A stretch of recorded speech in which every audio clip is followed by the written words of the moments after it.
সভাপতি সাহেবকে তার আসন অলঙ্কৃত করার জন্য বিশেষভাবে অনুরোধ করছি।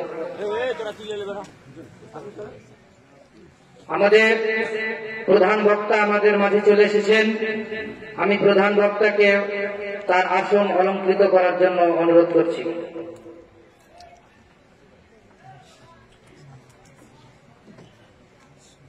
আমাদের মাঝে আরো উপস্থিত আছেন আমাদের সকলের সুপরিচিত মুখ, আমাদের এলাকারই সমাজসেবক, কোরসা উপজেলা বিএনপির সাবেক সাধারণ সম্পাদক, আগামী জাতীয় সংসদ নির্বাচনে কোরসা সাপাহার নিয়ামতপুর থেকে তারুণ্যের অহংকার, আমাদের সকলের প্রাণ প্রিয় মানুষ, কোরসা সাপাহার নিয়ামতপুরের মাটি ও মানুষের নেতা জননেতা জনাব লায়ন মোহাম্মদ মাসুদ রানা, জননেতা জনাব লায়ন মোহাম্মদ মাসুদ রানা, তাকেও আসন অলঙ্কৃত করার জন্য বিশেষভাবে অনুরোধ করছি।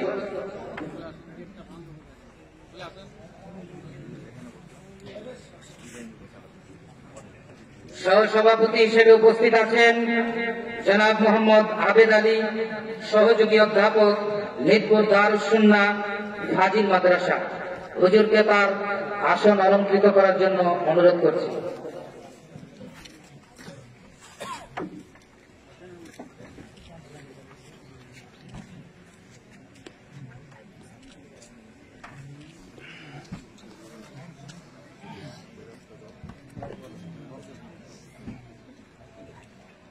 সম্মানিত উপস্থিতি, এ পর্যায়ে আপনাদের সামনে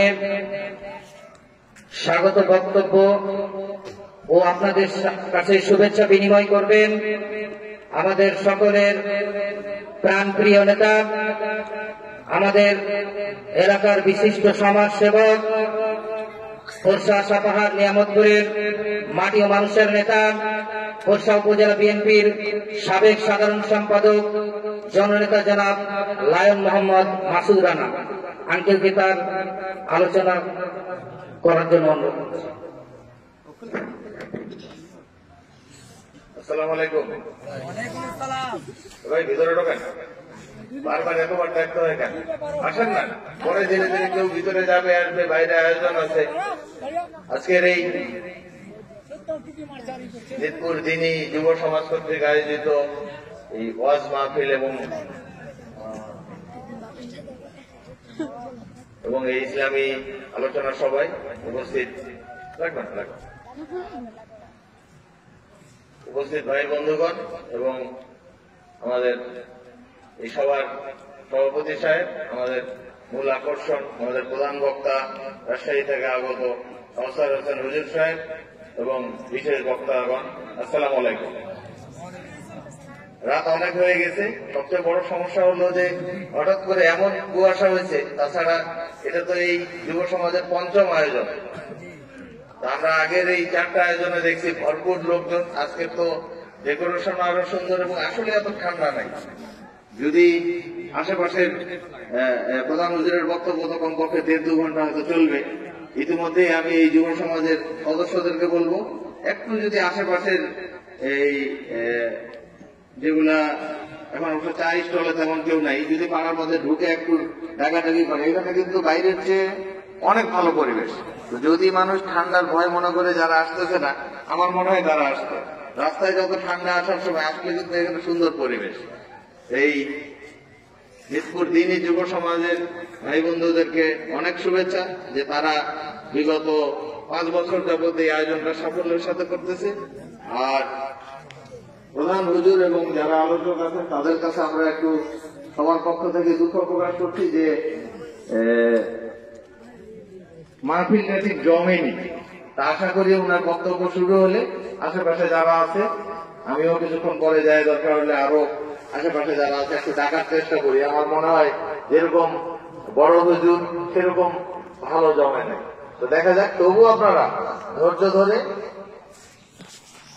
শোনেন এবং যেই কজন উপস্থিত আছেন এই কজন কমপক্ষে অনুরোধ থাকবে, একজন মানুষ বাইরে থেকে মেহমান আসলে তাকে সম্মান করতে হয়।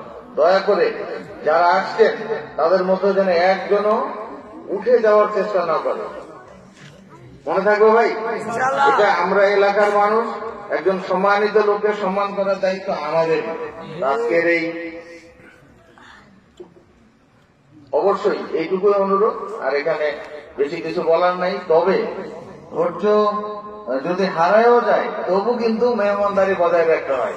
আপনারা হাদিস শরীফের বিভিন্ন সময় শুনে থাকবেন, পরিষ্কার লেখা আছে যে মেহমানের জন্য আমাদের নবী করিম সাল্লাল্লাহু আলাইহি সাল্লাম থেকে শুরু করে যে সাহাবায়ে কেরাম কত যে কষ্ট করছে। অনেক সময় মেহমানের জন্য তারা বাইরে ঘুমাইছে, মেহমানকে খাটের উপরে দিছে, তারা নিচে ঘুমাইছে, মেহমানকে ভালো বিছানা দিয়ে তারা খারাপ বিছানায় ঘুমাইছে, অথবা শীতে ঘুমাইছে।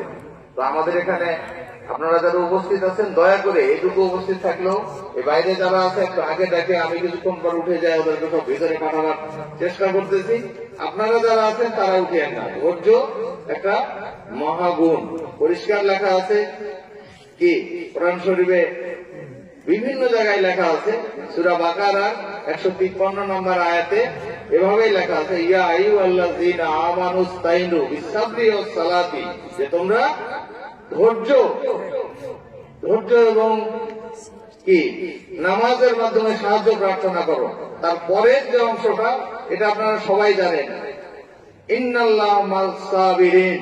সবাই জানেন না ভাই? এটা সব জায়গায় বলে যে ধৈর্যশীলদের জন্য কি আল্লাহ আছেন। তো সেক্ষেত্রে ধৈর্য হারাবেন না। বড় হুজুরের বক্তব্যের কোন জায়গায় যে প্রধান আকর্ষণ এটা বুঝতে কিন্তু দেখা গেল আপনি 1.5 ঘন্টার বক্তব্য 1 ঘন্টা 20 মিনিটে উঠে গেলেন অধৈর্য হয়ে। বাকি যে